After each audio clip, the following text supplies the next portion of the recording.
Alright, this is heat number 2 in the Wynonna versus Reba. This is Reba McEntire's Fancy. Please listen to both and tell me which one you think I do better.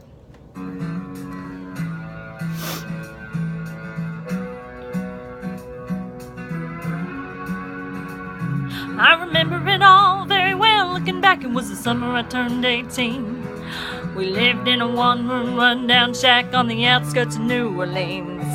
We didn't have money for food or rent, to say the least. We were hard-pressed, and Mama spent every last penny we had to buy me a dancing dress.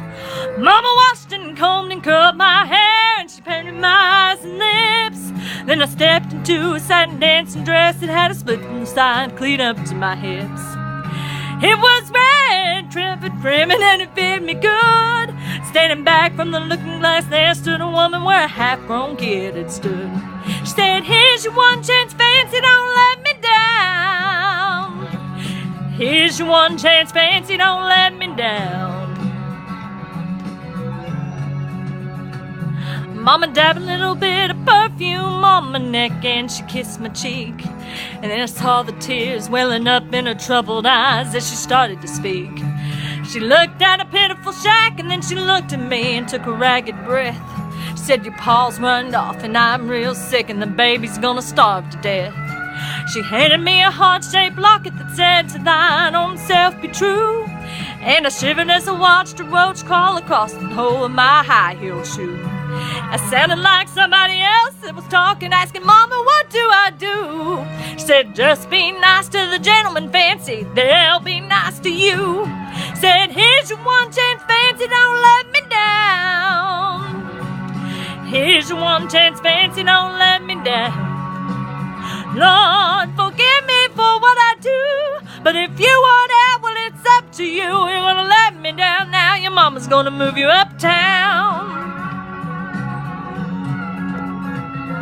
Well, that was the last time I saw my mom, and I didn't lift that rickety shack. The welfare people came and took the baby. Mama died and I ain't been back. But the wheels of fate have started to turn, and for me there was no way out. And it wasn't very long till I knew exactly what Mama had been talking about.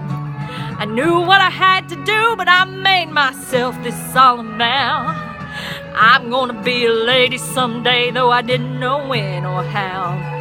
Couldn't see the rest of my life with my head hung down in shame. You know, I might have been born just plain white trash, but Fancy was my name.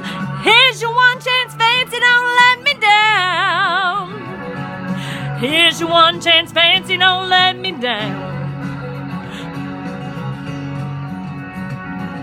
It wasn't that long after that little man took me in off the street. 1 week later, I was pouring his tea in a 5-room hotel suite. I charmed a king, a congressman, and an occasional aristocrat. And then I got me a Georgia mansion in an elegant New York townhouse flat, and I ain't done bad. Okay, we're gonna stop that one there at that interlude. Let me know what you think, unless you're just being mean for the sake of being mean, and then therefore I will just delete your comment. But constructive criticism is always nice, and like I said, that one's pitted against Wynonna, so vote for which one you like best. Thanks.